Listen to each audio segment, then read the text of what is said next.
Once again, Realme is doing Realme things.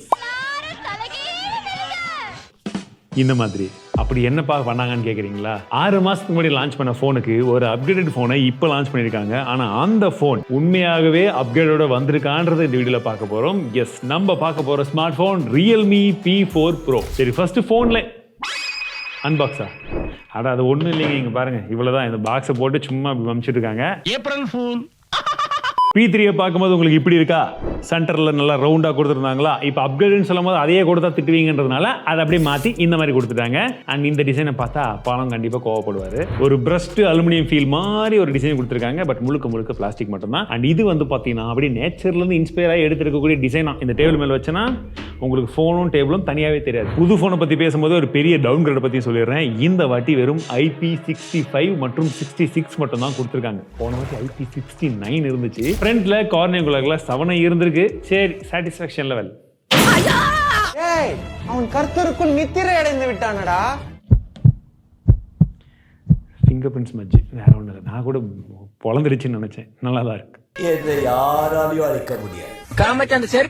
போனை கையில் எடுக்கும்போது இன் ஃபீல் ரொம்பவே நல்லா இருக்கு. அந்த கர்வியான ஃபினிஷிங் இதெல்லாம் வச்சு பார்க்கும்போது கையில் பிடிக்கும் போது ஒரு தின்னான போனை பிடிச்ச ஒரு ஃபீலும் இருக்கு. அண்ட் ஃப்ரண்ட் சைடுமே கர்வ்டு எட்ஜஸ் தான் வந்து கொடுத்துருக்காங்க. இன்ஃபேக்ட் சொல்ல போனா 6.8 இன்ச்க்கான 1.5K ரெசல்யூஷன்ல 144 ஹெர்ட்ஸ்க்கான ரெஃப்ரெஷ் ரேட் சப்போர்ட்டோட AMOLED டிஸ்பிளே வந்து கொடுத்துருக்காங்க. இதுல அந்த 144 ஹெர்ட்ஸ் ஒரு சின்ன ஒரு அப்கிரேட் அப்படின்னு அவங்க சொல்றாங்க. அது உண்மையான்றதை பார்த்துருவோம். மற்றபடி பெரிய அப்கிரேடா நான் பார்க்குற விஷயம் என்னன்னா PWM டிமிங் 4320 ஹெர்ட்ஸ்க்கான PWM டிமிங் கொடுத்துருக்கிறது ஒரு மிகப்பெரிய வரவேற்கத்தக்க விஷயம். ஸோ நம்ம மேனுவலாக அட்ஜஸ்ட் பண்ணும்போது 1000 nits வரைக்குமே வந்து பிரைட்னஸ் வந்து போகுது. இதே நம்ம அவுட்டோர்ல HBM எல்லாம் பார்த்தோம்னா 1800 nits, which is actually good. And peak brightness எவ்வளோன்னு கேட்குறவங்களுக்கு 6500 nits வந்து கொடுத்துருக்காங்க. இதுவும் போன ஜென்ரேஷன்லேருந்து ஒரு பெரிய jump. So outdoor direct sunlight visibility வந்து எல்லாமே நல்லா இருந்தது. அண்ட் HDR சப்போர்ட்டை பொறுத்த வரைக்கும் நம்ம யூடியூபாக இருக்கட்டும், நெட்ஃப்ளிக்ஸாக இருக்கட்டும், எல்லாத்துலேயுமே HDRக்கான சப்போர்ட் இருக்கு. ஆனால் அந்த திருப்பும் போது வரக்கூடிய அந்த பக் இதில் வந்து கிடையாது. ஆக்சுவலி மாறுது, பட் திரும்பவும் அந்த பிரைட்னஸை ரீடைன் பண்ணிடுது. ஒரே வார்த்தையில் சொல்லணும்னா உங்களுக்கு வியூவிங் எக்ஸ்பீரியன்ஸ் டிஸ்பிளேல ரொம்பவே நல்லா இருக்கும். அண்ட் ஒரு சில கஸ்டமைசேஷன் ஆப்ஷனும் கொடுத்துருக்கிறது. அதுக்கு முன்னாடி பேரை வேற போட்டுக்கிறாங்க. அது என்னடான்னு பார்த்தீங்கன்னா, வீடியோ பிளே ஆகும்போது உங்களுக்கு லெஃப்ட் சைடில் ஸ்வைப் ஹைப்பர் மோஷன் அப்படின்ற ஆப்ஷன் வரும். இது வந்து பார்த்தீங்கன்னா நார்மல் 24 FPS இருக்கக்கூடிய வீடியோவை உங்களுக்கு 120 FPS பார்க்கும்போது என்ன ஃபீல் வருமோ அந்த மாதிரி இருக்கும். இது ரொம்ப புதுசு. இது வந்து AI மூலியமா அவங்க பயங்கரமா பண்ணியிருக்காங்களான்னு கேட்டிங்கன்னா கிடையவே கிடையாது. இதெல்லாம் நம்ம ஆதி காலத்திலேயே எந்த ஃபோனில் பார்த்துருப்போம், நம்ம சூப்பர் டிடிஸ்க்கு தெரியும். கமெண்ட்ஸ்ல சொல்லுங்க. அதே விஷயத்தை முன்னாடி ஏஐன்ற பேரை மட்டும் போட்டாங்க. இது வரைக்கும் சின்ன சின்ன ஒரு அப்கிரேட் கொடுத்துருக்காங்க. பட் புதுசாக ஏதாச்சும் இருக்கான்னு பார்க்கும்போது ஒரு விஷயம் கண்ணில் பட்டது. என்னன்னு பார்த்தீங்கன்னா எக்ஸ்ட்ரா பிரைட்னஸ். அதாவது நம்ம செட்டிங்ஸ்ல வந்து பிரைட்னஸ் இருக்கிறத வச்சுப்போம், மாற்றிப்போம். இது மட்டும் தான் ஓகே. பட் அதை நம்ம கஸ்டமைஸ் பண்ண முடியுமான்னா இப்போ பண்ண முடியும். உங்களுக்கு லோவஸ்ட் பிரைட்னஸ் எவ்வளவு வேணும்ன்றதையும் நம்மளால ஃபிக்ஸ் பண்ண முடியும். நான் நிறைய டைம் சொல்லியிருப்பேன், நம்ம லோ லைட்ல அதிகமாக ஃபோன் யூஸ் பண்ணும்போது நம்ம பிரைட்னஸ் வச்சோம்னா ஒரு சில ஸ்மார்ட் ஃபோன்ல பிரைட்னஸ் கொஞ்சம் அதிகமாகவே இருக்கும், பிரைட்னஸ் கம்மியாக ஆகாது. இன்னொரு சில ஸ்மார்ட் ஃபோன்ஸ்ல வந்து பார்த்தீங்கன்னா நம்ம எங்கேயாச்சும் வந்து ரொம்ப பிரைட்னஸ்ல வெளியிலலாம் போயிட்டு வரும், வெயிலில் வந்து பார்த்தா பக்காவா ஃபுல்லாக இருக்கும், ஃபோன் பார்த்தா கருப்பாக இருக்கும், பிரைட்னஸ் அவ்வளோ டிம் ஆயிடும். இப்படின்ற சுச்சுவேஷனுக்கு உங்களுக்கு எந்த அளவுக்கு லோ பிரைட்னஸ் வேணும் அப்படின்றத நம்மளே ஃபிக்ஸ் பண்ணிக்க முடியும். அண்ட் இந்த ஸ்க்ரீன் அட்டென்ஷன் அப்படின்ற ஆப்ஷன் இருக்கு. சப்போஸ் நம்ம அதை ஆன் பண்ணி வச்சிட்டோம்னா நம்ம ஃபோனை பார்த்துட்டே இருக்கும்போது அந்த கேமரா நம்ம டிடெக்ட் பண்ணிச்சுன்னா அந்த டைம்ல வந்து ஸ்க்ரீன் வந்து பார்த்தீங்கன்னா ஆட்டோமேட்டிக்கா ஆஃப் ஆகாது. நம்ம இங்க டேபிள் மேல வைக்கிறோம், அங்க வைக்கிறோம்ன்ற பட்சத்துல மட்டும் தான் அது லாக் ஆகும். இது எல்லா ஃபோன்லயும் இருக்குதானே நீங்க கேட்பீங்க. பட் இதெல்லாம் வீடியோ பார்க்கும்போது மட்டும் தான். நம்ம ஏதாச்சும் ஒரு ஆர்டிகல் படிச்சுட்டு இருக்கோம்னு வச்சுக்கோங்களேன், ரொம்ப இன்ட்ரெஸ்டிங்கா ஒரு பேஜில் ரொம்ப நேரம் ஆர்டிகல் படிச்சா கூட உங்களுக்கு இந்த மாதிரி விஷயங்கள் அங்கே ஹெல்ப்ஃபுல்லா இருக்கும். இப்போ இந்த 144 ஹெர்ட்ஸ் பத்தி கேட்கணும் அப்படின்னா இந்த 144 ஹெர்ட்ஸ் இருக்கு. எங்க இருக்குன்னு கேட்டீங்கன்னு வச்சுக்கோங்களேன், செம்ம இன்ட்ரெஸ்டிங்கா இருக்கக்கூடிய கால்குலேட்டர், சிஸ்டம் ஆப்ஸ் இந்த இடத்துல மட்டும் தான் இருக்கு. நாங்க ஏண்டா நடிச்சாமத்துல சுடுகாட்டுக்கு போனோம். இது இப்போ வரைக்கும் பார்க்கறதுக்கு கிமிக் மாதிரி தான் இருக்கு. பட் உண்மையா கிமிக்கா அப்படின்றத போக போக பார்க்கலாம். ஏன்னா அதில் ஹைப்பர் விஷன் AI சிப் எல்லாம் கொடுத்துருக்காங்களா, அந்த ஹைப்பர் மோஷன் மற்ற விஷயங்கள்லாம் யூஸ் பண்றதுக்கு. அப்போ கேமிங்ல 144 ஹெர்ட்ஸ் வருது. சரி, விளையாடுறவரே சொல்லிட்டோம், சொல்லுங்க. கேமிங்கில் வந்து 144 FPSக்கான சப்போர்ட் வந்து ஸ்டேபிளாக இருக்குன்னாங்க. இப்போ போய் BGMIக்குள்ளே செக் பண்ணால் 90 FPSக்கான சப்போர்ட் தான் இருக்குதாங்க. ஓகே, நேட்டிவாக. அதை நாங்கள் AI சிப் கொடுத்துருக்கோம், அதெல்லாம் யூஸ் பண்ணோம். அந்த AI சிப்பெல்லாம் பிடிச்சி ஃப்ரேம் பூஸ்ட்டு, ஹைப்பர் பூஸ்ட்டு, அப்புறம் விஷன் எல்லாத்தையும் ஆன் பண்ணி வச்ச அப்புறம் அவங்களோட FPS மீட்டர் இருக்கு இல்லையா, அதில் வந்து 144 FPS வந்து காமிக்குது. ஓ சூப்பராக வந்துருச்சு இல்லை? ஆனால் 120 ஹெர்ட்ஸ்லேருந்து 60 ஹெர்ட்ஸுக்கு மாறிடுச்சு ரெஃப்ரெஷ் ரேட்டு. எனக்கு அப்படி தான் இருந்துச்சு. அதுக்கப்புறம் ஃபோனை ஒரு டைம் சுவிட்ச் ஆஃப் பண்ணிவிட்டு கொஞ்ச நேரம் விட்டு ஓப்பன் பண்ணி பார்த்தா மறுபடியும் அது பழைய நிலைமைக்கு 120 ஹெர்ட்ஸ்க்கே வந்துருச்சு. 144 FPS ஆஃப் பண்ணி திரும்ப ஆன் பண்ணும்போது இந்த ஆன் பண்ண அந்த டூகள்லாம் ஆன்லேயே தான் இருந்துச்சு. நம்ம ஒன் சொல்ல போய் வரும்போது ஆனில் தான் இருந்துச்சு. அப்புறம் 144 FPSும் ஒர்க் ஆகுது. இப்போ 120 ஹெர்ட்ஸ்லையும் ஒர்க் ஆகுது. 144 ஹெர்ட்ஸில் டிஸ்பிளே வரல, 120 தான் maximum BGMI support.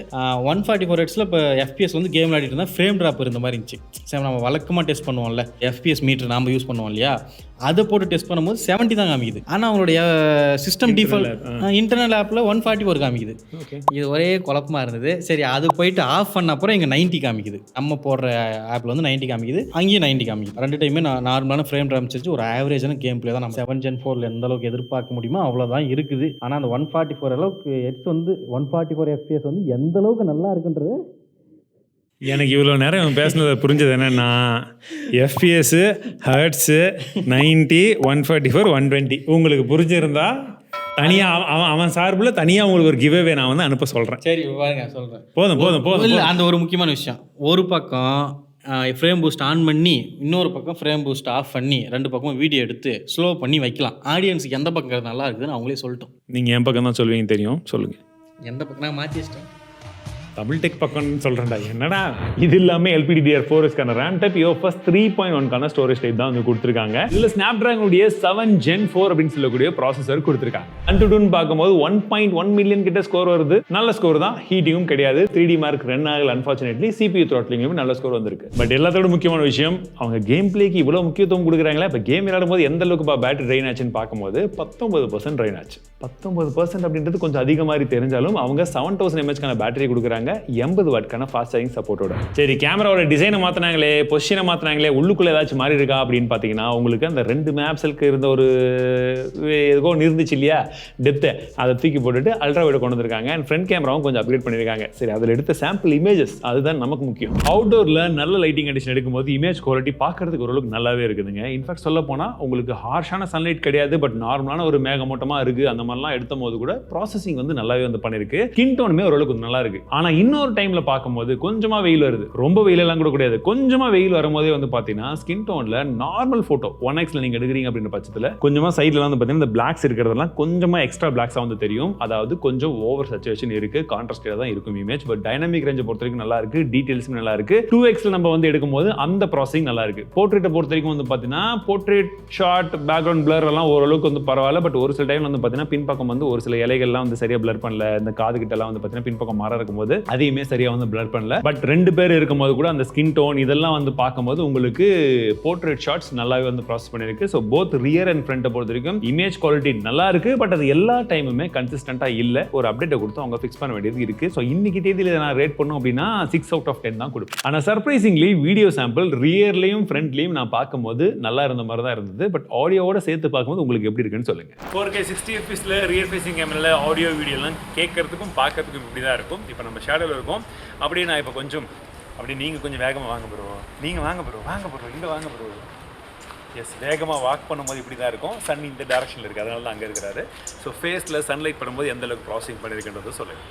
Front facing கேமராவில் நம்மளால் கொஞ்சம் இந்த அளவு வைடாகவே வருது, 1xம் போகுது. நம்ம வைடாக வச்சு எடுக்கலாம். ஆடியோ எப்படி இருக்குன்னு சொல்லுங்கள். 4K 60 fps நம்ம வீடியோ எடுத்துகிட்டு இருக்கோம். அண்ட் வெளிச்சம் இப்போ நல்லாவே இருக்குது, மழை மேகமெல்லாம் எதுவுமே கிடையாது. பின்னாடி இன்னொரு ஆள் இருந்தால் இப்படி தான் இருக்கும், செடி இந்த மாதிரி தெரியுது. அண்ட் இப்போ நான் வெயிலில் போகிறேன். இப்போ என் ஸ்கின் டோன் எந்த மாதிரி இருக்கணும் பார்த்துக்கோங்க. எஸ், இப்போ ஓரளவுக்கு ஃபேஸில் வெயில் படுது.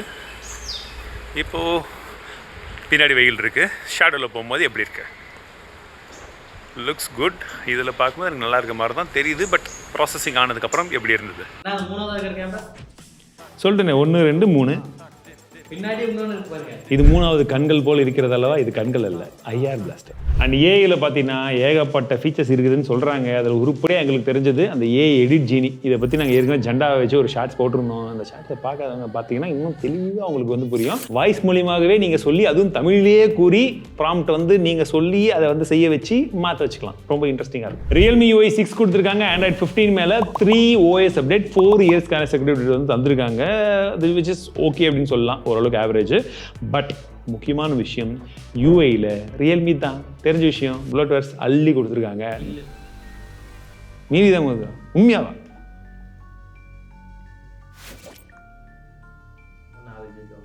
ஓகே, இவங்க காம்படிட்டர் இருக்கிறார் இல்லையா, அவர் ஃபோன் இப்போ யூஸ் பண்ணேன், அதில் அள்ளி போட்டிருக்காங்க. அந்த வீடியோவும் வரும் இதுக்கு அடுத்தது. கனெக்டிவிட்டிக்கு 9 5G பேண்ட், Wi-Fi 6, Bluetooth 5.4 இருக்கு. அண்ட் ஐஆர் பிளாஸ்டரும் கொடுத்துருக்காங்க. USB 2.0 தான் கொடுத்துருக்காங்க. ஸோ ஃபைனலாக என்னுடைய ஒப்பீனியன் அப்படின்னு வந்து கேட்டிங்கன்னா, இன்னும் இதோடைய ப்ரைஸிங் எனக்கு தெரியாது. ஸோ ப்ரைஸிங்கை வச்சு தான் இது வந்து ஒர்த்தா, வேல்யூ ஃபார் மணியா இல்லையான்னு என்னால் சொல்ல முடியும்.